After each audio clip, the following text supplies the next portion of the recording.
आप सबको मेरा नमस्कार हो। हमारा विषय चल रहा है ब्रह्म ज्ञान या राम कथा या श्याम कथा, कुछ भी कह लो। इस समय हमारा श्वेतर उपनिषद का पाठ चल रहा है।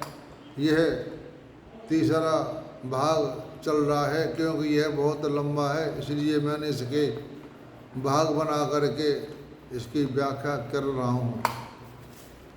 तो आप इस बात को ध्यान से सुने।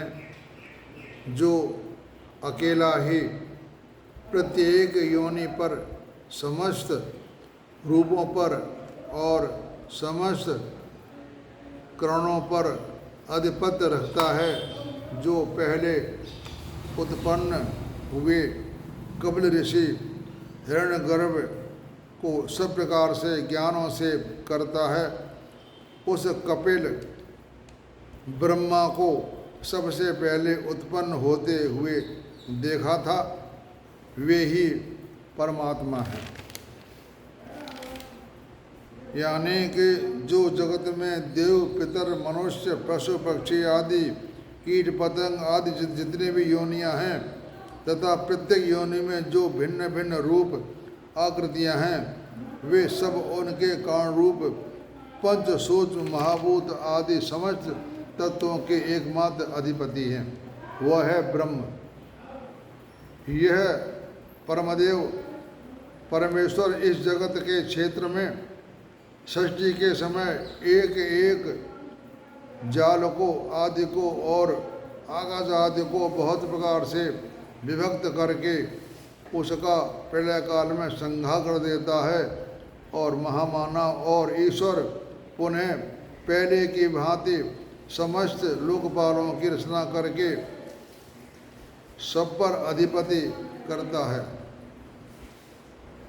से हमारे एक मार्कंडेय मुनि हुए हैं, जिन्होंने भगवान की माया को देखा है, और उन्होंने भी भगवान से हाथ जोड़ करके कहा, भगवान अपनी माया को समाप्त करो, मुझे आपकी माया नहीं देखनी है।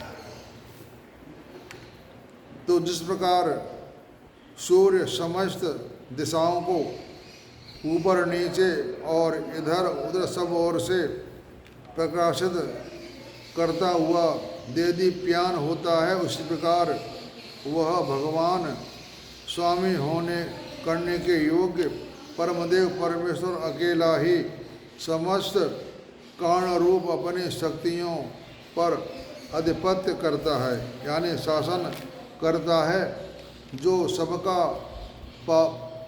परम कल्याण कारण है और समस्त तत्वों की शक्ति रूप स्वभाव को अपने संकल्प का तप से पकाता है, तथा जो समस्त पकाए जाने वाले पदार्थों को नाना रूपों में परिवर्तित करता है, जो अकेला ही समस्त गुणों का जीवों के साथ यथा योग्य संयोग करता है, तथा इस समस्त विश्व पर शासन करता है, वह परमात्मा है। वह वेदों के रहस्यभूत उपनिषदों में छिपा हुआ है। वेदों के प्राकट्य स्थान उस परमात्मा को ब्रह्मा जानता है, जो पुरातन देवता और ऋषि लोग उसको जानते थे और अवश्य ही तन्मय होकर अमृत रूप हो गए। जो गुणों से बना हुआ है, वह फल के उद्देश्य से कर्म करने वाला जीवात्मा ही उस अपने किए हुए कर्म के फल का उपभोग करने वाला है। विभिन्न रूपों से प्रकट होने वाला, तीनों गुणों से युक्त और कर्मानुसार तीनों मार्गों से गमन करने वाला है। वह प्राणों का अधिपति अपने कर्मों से प्रेरित होकर के सब योनियों में घूमता रहता है। जो अंगुष्ठ मात्र परिणाम वाला सूर्य के समान प्रकाश स्वरूप, संकल्प और अहंकार से युक्त है, बुद्धि के गुणों के कारण और अपने गुणों के कारण ही सूर्य की नोक के जैसे सूक्ष्म आकार वाला ऐसा ऊपर अर्थात परमात्मा को भिन्न जीवात्मा भी निसंदेह ज्ञानियों द्वारा देखा गया है।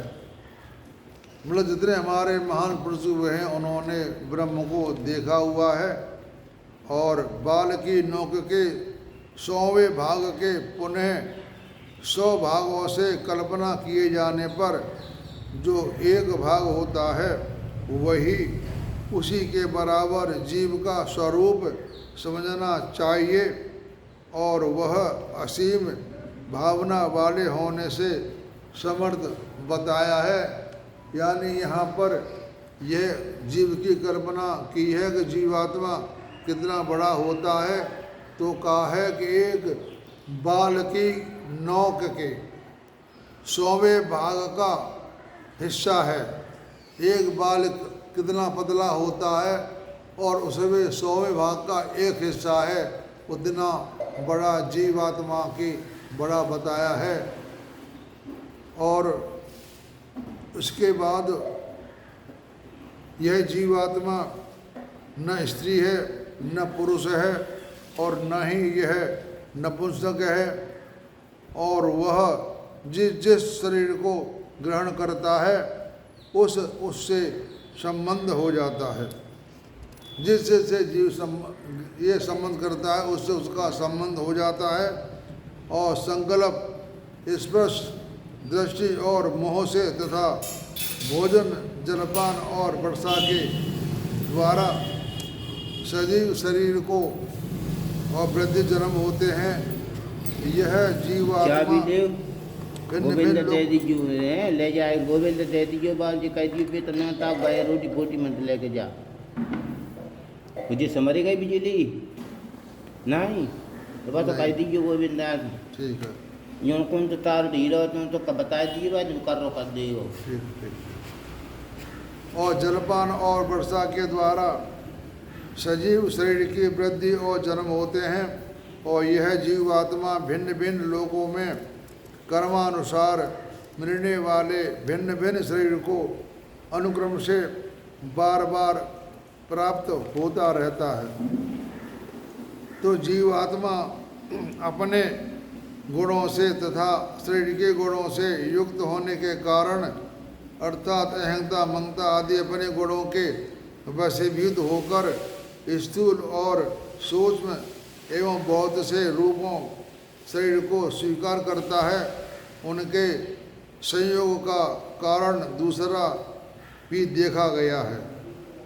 तो कलिल दुर्गम संसार भीतर व्याप्त आदि अंतों से रहित समस्त जगत की रचना करने वाले अनेक रूपधारी और समस्त जगत की सब ओर से घेरे हुए एक परमेश्वर के जानकर समस्त बंधनों से सर्वथा मुक्त हो जाता है। श्रद्धा और भक्ति के भाव को प्राप्त होने योग्य आशय रहित तथा जगत की उत्पत्ति और संहार करने वाले कल्याण रूप 16 कलाओं को रचना करने वाले परमदेव परमेश्वर को जो साधक जान लेता है वे शरीर को सदा के लिए त्याग देते हैं और जन्म मृत्यु से छुटकारा पाए जाते हैं। कितने ही बुद्धिमान लोग स्वभाव को जगत का कारण बताते हैं, उसी प्रकार कुछ लोग दूसरे लोग काल को जगत का कारण बतलाते हैं और वास्तव में लोग मोहग्रस्त हैं। वह वास्तविक कारणों से नहीं जानते। वास्तव में यह परमदेव परमेश्वर की समस्त जगत में फैली हुई महिमा है, जिसके द्वारा यह ब्रह्मचक्र घुमाया जाता है। और इसके बाद इस बात को कहते हैं कि जिस परमेश्वर से यह संपूर्ण जगत सदा व्याप्त है, जो ज्ञान स्वरूप परमेश्वर है, निश्चय ही काल का भी महाकाल, सर्वगुण संपन्न और सबको जानने वाला है। उससे ही शासित हुआ यह जगत रूप कर्म विभिन्न प्रकार से यथा योग्य चल रहा है, और पृथ्वी, जल, तेज, वायु तथा आकाश भी उसी के द्वारा शासित होता है, यानी पंच तत्व भी ब्रह्म के अधीन है। इस प्रकार चिंतन करना चाहिए और परमात्मा ही जड़ तत्व की रचना रूप कर्मों को करके उसका निरीक्षण कर फिर चेतन तत्व का जड़ तत्व से संयोग करा के, अथवा यह समझिए कि एक से पुण्य और पाप रूप कर्मों से, 3 गुणों से 8 प्रकृतियों के साथ, काल के साथ तथा आत्म संबंध सूक्ष्म गुणों के साथ एक ही इस जीव का संबंध करके जगत की रचना की है, तथा जो साधक सत्व आदि गुणों से व्याप्त और कर्मों को आरंभ करके तथा समस्त भावों को परमात्मा में लगा देता है, उसी के समर्पण कर देता है, उसके इस समर्पण को उन कर्मों का अभाव हो जाने पर उस साधक के पूर्व संचित कर्म समुदाय का भी सर्वथा नाश हो जाता है। यानी जो निष्काम कर्म भाव से ब्रह्म को प्राप्त हो जाता है, उसके संचित कर्म भी समाप्त हो जाते हैं। इस प्रकार कर्मों का नाश हो जाने पर वह साधक परमात्मा को प्राप्त हो जाता है और वास्तव में समस्त वह समुदाय से भी भिन्न है, मैं चेतन है। वह आदि कारण तीनों कालों से सर्वथा अतीत, कला रहित होने पर भी प्रकृति के साथ जीव का संयोग कराने में कारण से भी करण देखा गया है। अपने अंतःकरण में स्थित उस सर्वरूप जगत रूप में प्रकट स्थिति करने योग्य पूर्ण रूप परमदेव परमेश्वर की उपासना करके उसे प्राप्त करना चाहिए, जिससे यह प्रपंच संसार निरंतर चलता रहता है। वह परमात्मा इस संसार वृक्ष का काल और आकृति के आदि से सर्वथा अन्य भिन्न है। उस धर्म की वृद्धि करने वाले पाप का नाश जगत के आधारभूत परमात्मा को अपने हृदय में स्थित जानकर अमृत स्वरूप परब्रह्म में प्राप्त हो जाता है।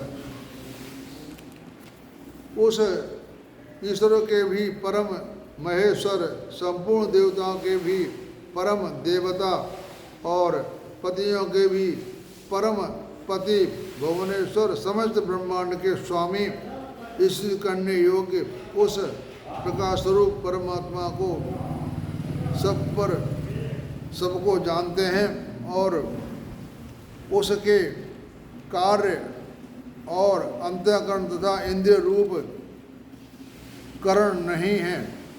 उससे बड़ा और उसके समान भी नहीं दिखता तथा उस परमेश्वर की ज्ञान बल और क्रिया रूप स्वाभाविक दिव्य शक्ति नाना प्रकार की सुनी जाती है। जगत में कोई भी उस परमात्मा को स्वामी नहीं है, उसका शासक भी नहीं है और उसका चिन्ह विशेष भी नहीं है। वह सबका परम कारण, समस्त करणों के अधिष्ठाओं के भी अधिपति हैं। कोई भी न तो इसका जनक है और ना ही स्वामी।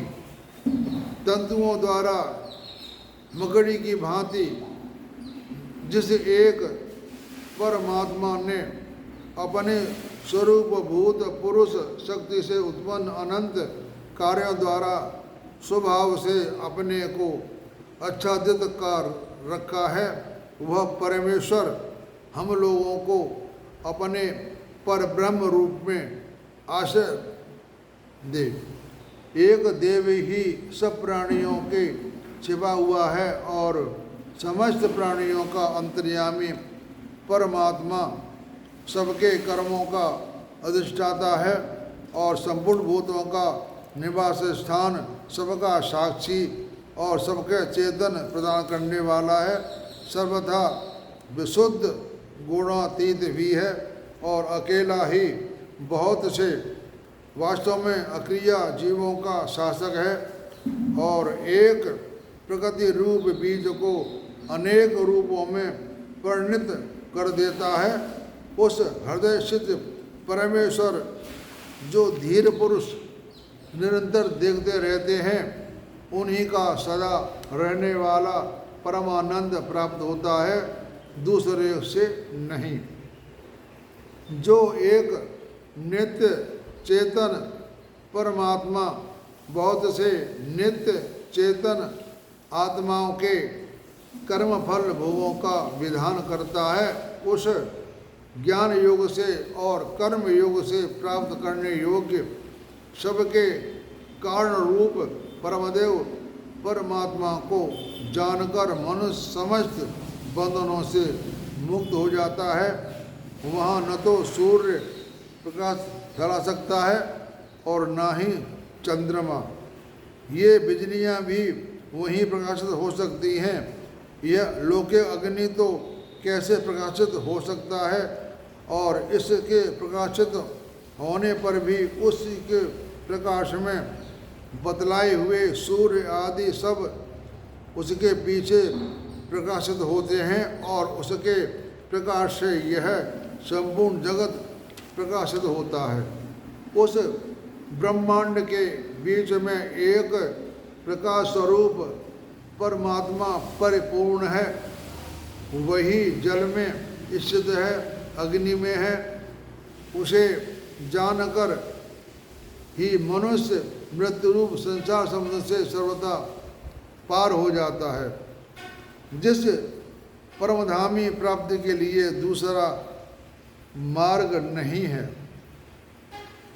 वह ज्ञान स्वरूप परमात्मा सर्व सृष्टा स्वयं ही अपने प्राकृत रूप हेतु काल का भी महाकाल संपूर्ण दिव्य गुणों से संपन्न सबको जानने वाला है।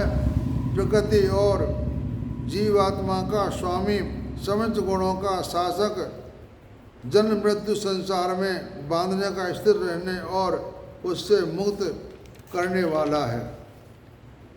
वही तन्मय अमृत स्वरूप ईश्वरों में ही आत्म रूप से स्थित है।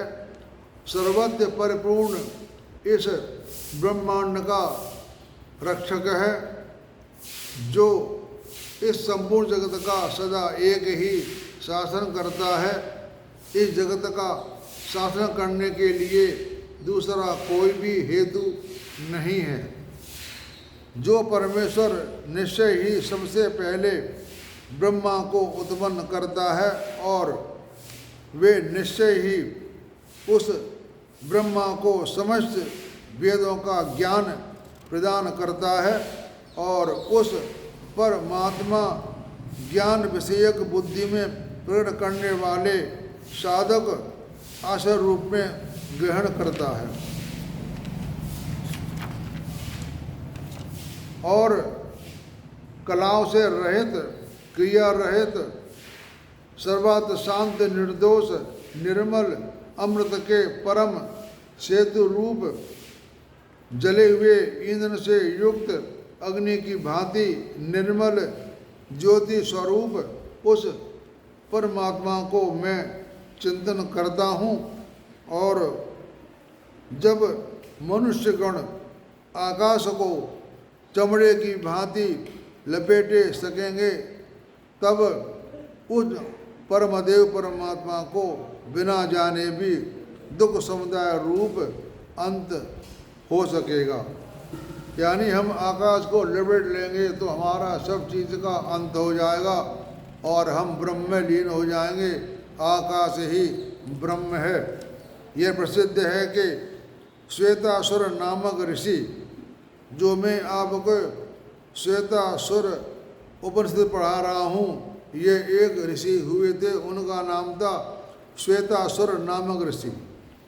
तप के प्रभाव को परमदेव परमेश्वर को कृपा से ब्रह्म को जान सका और उसने ऋषि समुदाय से सेवित परम पवित्र इस ब्रह्म तत्व का आश्रम के अभिमान से अतीत अधिकारियों को पूर्ण रूप से उपदेश किया था।